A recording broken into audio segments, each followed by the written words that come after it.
행복이란 무엇일까요? 당신은 지금 행복하십니까? 많은 사람들이 대답합니다. 더 많이 벌면 행복할 것 같아요. 더 높은 자리에 오르면 행복할 것 같아요. 더 인정받으면 행복할 것 같아요. 하지만 19세기 독일의 한 철학자는 전혀 다른 답을 내놓았습니다.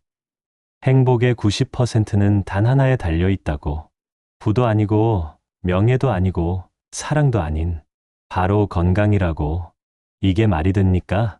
아무리 돈이 많아도, 아무리 성공해도, 건강을 잃으면 아무것도 누릴 수 없다는 것.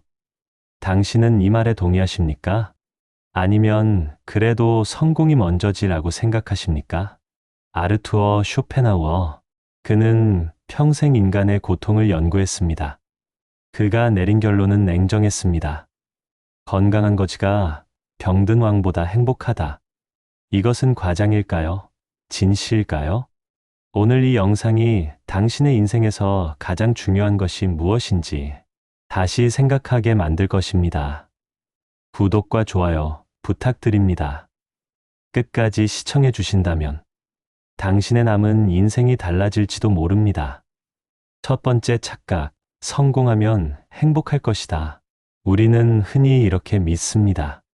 지금은 힘들어도 괜찮다고. 목표를 달성하면, 승진하면, 집을 사면, 그때는 여유롭게 살 수 있을 거라고. 하지만 이것은 도착점의 환상입니다. 심리학에서는 이를 도착 오류라고 부릅니다. 우리는 목표 달성 자체가 행복을 가져다 줄 것이라 착각합니다.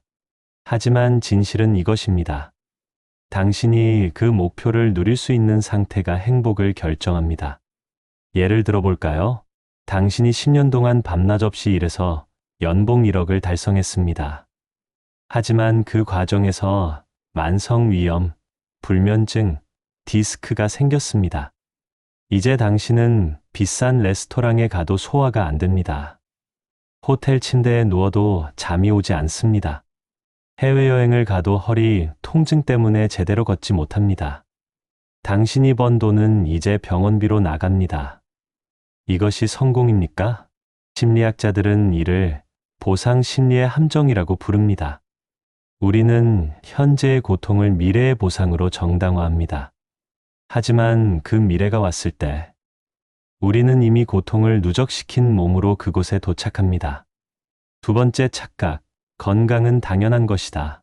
쇼펜하우어는 이를 건강의 소극적 성질이라 불렀습니다. 건강은 있을 때 느껴지지 않는 것입니다. 당신의 위장이 잘 작동할 때, 당신은 위장의 존재를 의식하지 못합니다. 당신의 관절이 부드럽게 움직일 때, 당신은 관절을 생각하지 않습니다. 건강은 침묵합니다. 고통만이 소리칩니다. 이것이 인간 본성의 비극적 측면입니다. 우리는 있는 것보다 없는 것에 집중합니다. 심리학에서는 이를 부정성 편향이라 부릅니다. 우리 뇌는 긍정적인 것보다 부정적인 것에 더 강하게 반응합니다. 그래서 건강할 때는 건강이 보이지 않습니다.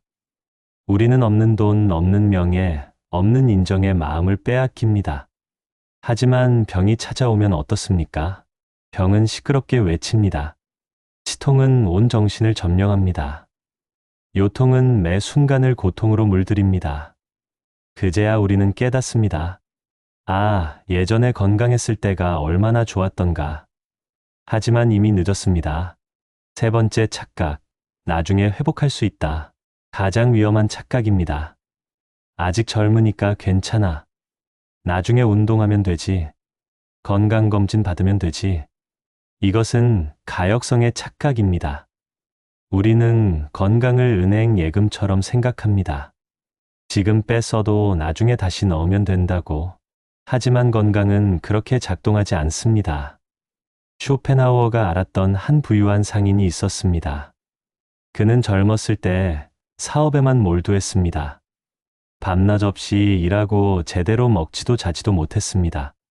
40대에 그는 막대한 부를 이루었습니다. 하지만 그의 몸은 이미 망가져 있었습니다.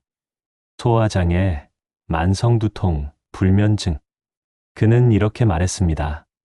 젊었을 때의 건강을 되돌릴 수 있다면 전 재산을 기꺼이 내놓겠습니다. 이것이 얼마나 비극적인 교환입니까? 그는 건강을 팔아 돈을 샀습니다. 그리고 이제 그 돈으로 건강을 살 수 없다는 것을 깨달았습니다. 건강은 살 수 없는 것입니다. 건강은 지켜야 하는 것이지. 잃고 나서 되찾을 수 있는 것이 아닙니다. 심리학자들은 이를 현재 편향이라 부릅니다. 우리는 미래의 큰 손실보다 현재의 작은 이익을 선택합니다. 지금 당장의 성과, 지금 당장의 인정. 그것이 10년 후의 건강보다 중요해 보입니다. 하지만 그 10년 후가 오면 우리는 지금의 선택을 후회합니다. 이 세 가지 착각, 이것이 현대인을 건강 상실로 몰아가는 심리적 메커니즘입니다. 쇼펜하우어는 세계의 본질을 의지라고 불렀습니다. 이것은 맹목적인 생명력입니다. 살아있고자 하는 근원적인 힘. 이 의지는 우리의 육체 그 자체이고 우리의 모든 욕구와 충동의 근원입니다. 지성은 그 뒤에 나온 것입니다. 의지를 섬기는 도구일 뿐입니다. 무슨 말일까요? 당신의 몸이 건강하면 당신의 의지는 힘차게 흐릅니다. 세상은 밝게 보이고 일은 즐겁고 사람들은 친절해 보입니다. 당신의 지성도 명료하게 작동합니다. 이것이 바로 건강한 신체에서 나오는 긍정적 세계 인식입니다. 반대로 당신의 몸이 아프면 어떻습니까? 의지의 흐름이 막힙니다. 같은 세상이 어둡게 보입니다. 모든 일이 짐처럼 느껴집니다. 사람들은 성가시기만 합니다. 당신의 지성은 흐려지고 가장 단순한 문제도 복잡하게 느껴집니다. 이해하시겠습니까? 당신이 세상을 보는 렌즈가 바로 당신의 건강입니다. 그 렌즈가 깨끗하면 세상은 살만한 곳이 됩니다. 그 렌즈가 흐리면 세상은 지옥이 됩니다. 건강이 행복의 90%를 결정하는 이유. 쇼펜하우어는 인간의 행복을 결정하는 요소를 세 가지로 나누었습니다. 첫째, 우리가 무엇인가? 즉 건강과 성격, 지성과 같은 주관적 조건. 둘째, 우리가 무엇을 가졌는가? 즉 재산과 소유물. 셋째, 타인의 눈에 우리가 어떻게 비치는가? 즉 명예와 평판. 대부분의 사람들은 두 번째와 세 번째에 집착합니다. 더 많은 돈을 벌기 위해, 더 높은 지위를 얻기 위해, 타인에게 인정받기 위해 자신을 갉아먹습니다. 하지만 쇼펜하우어는 단언합니다.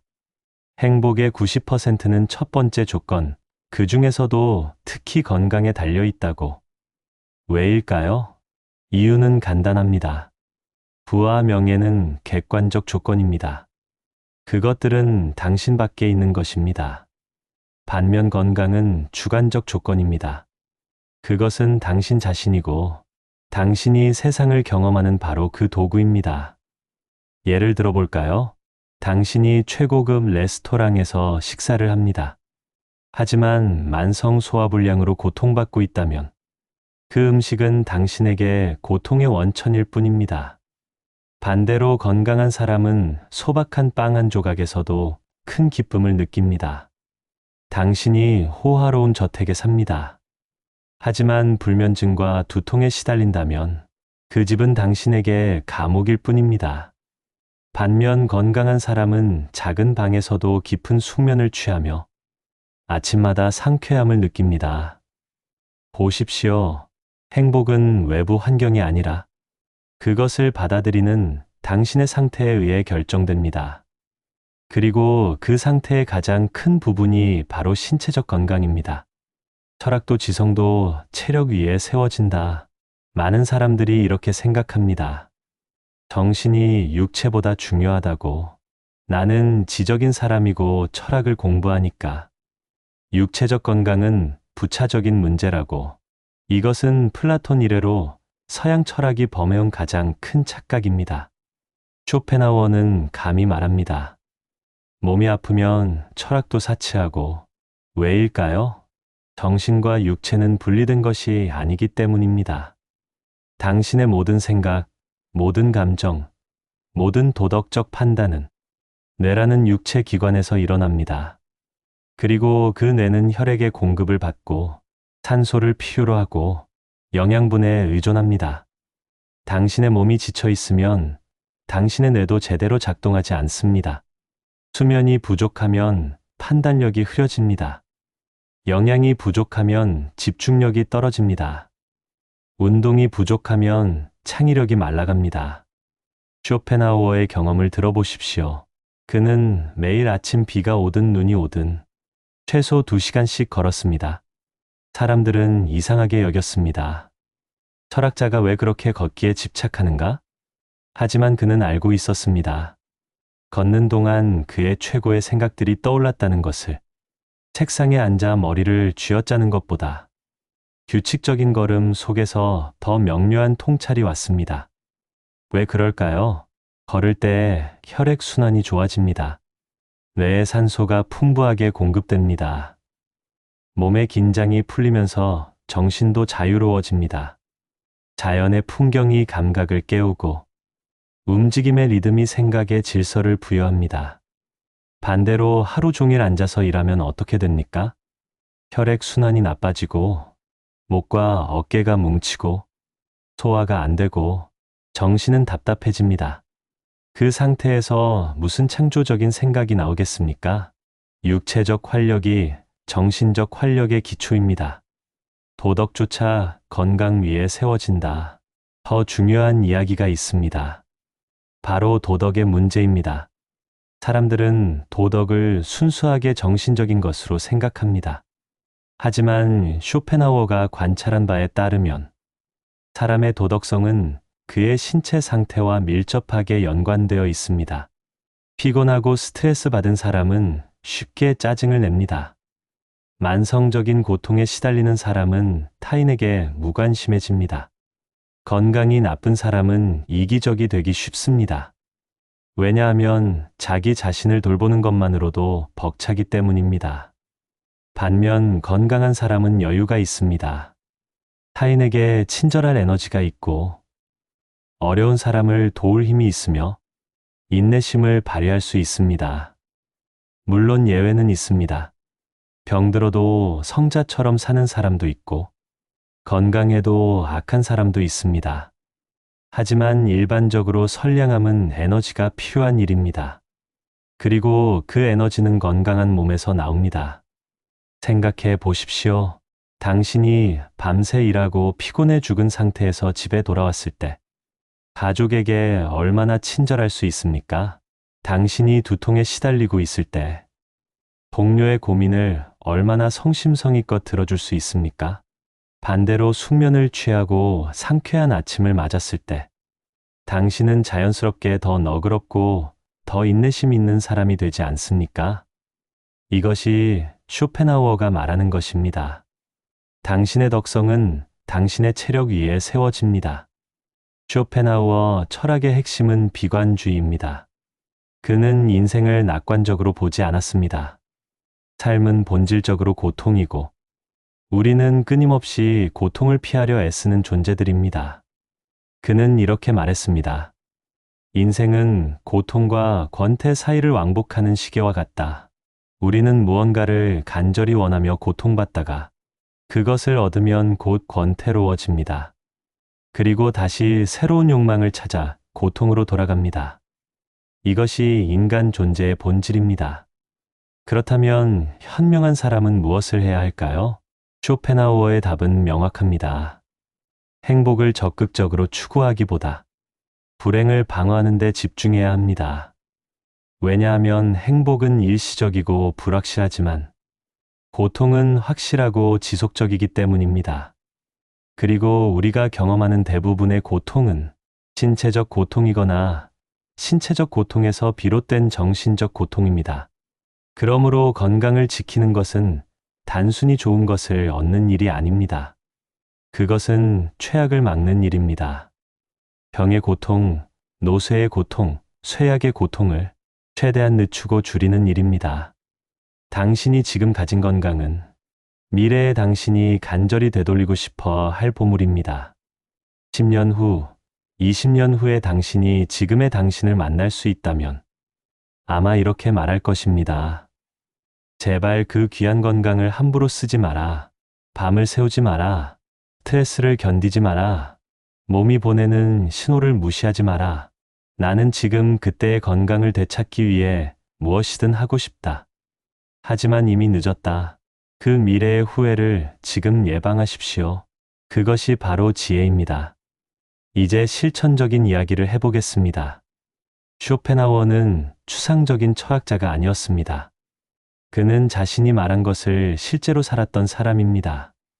그가 72세까지 건강하게 살 수 있었던 비결. 그것은 매일의 작은 실천들이었습니다. 실천 하나, 매일 최소 2시간 걷기. 이것이 쇼펜하우어 건강 철학의 핵심입니다.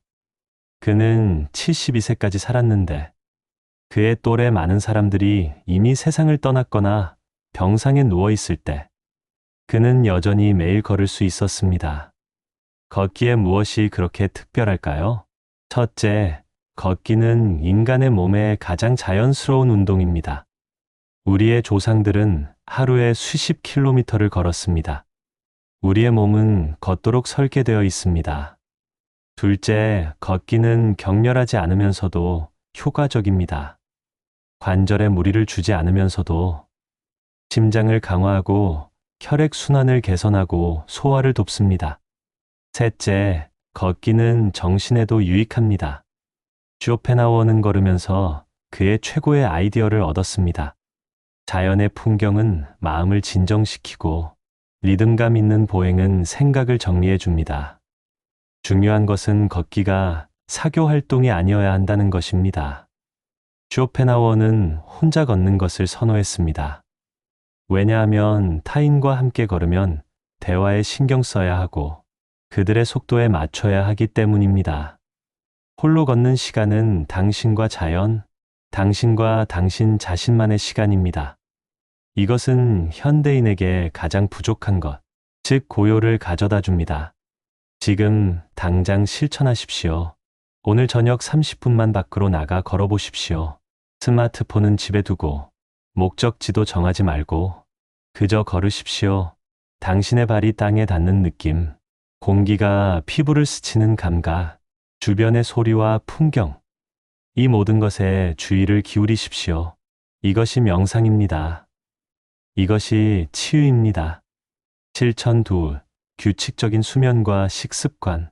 쇼펜하우어는 규칙적인 생활을 강조했습니다. 그는 과식을 경계했습니다.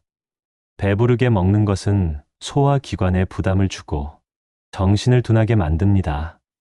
조금 부족하다 싶을 정도로 먹는 것이 건강에 좋습니다. 또한 그는 식사 시간을 일정하게 유지했습니다. 우리 몸은 리듬을 좋아합니다. 매일 같은 시간에 먹고 같은 시간에 자는 것. 이것이 건강의 기초입니다.